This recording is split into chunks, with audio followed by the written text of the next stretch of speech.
Hey guys, in this video, I'm going to show you how to back up your Monster Hunter World save. Backing up your save protects your progress from crashes, corruption, or PC issues.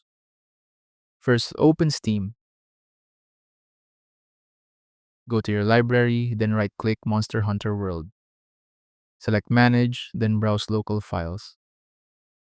There are two save files available for Monster Hunter World. First is the save data backup in this folder. Another one is by heading to Steam. Then user data, then open this folder. Open the folder 582010, then remote. This is also a save file for Monster Hunter.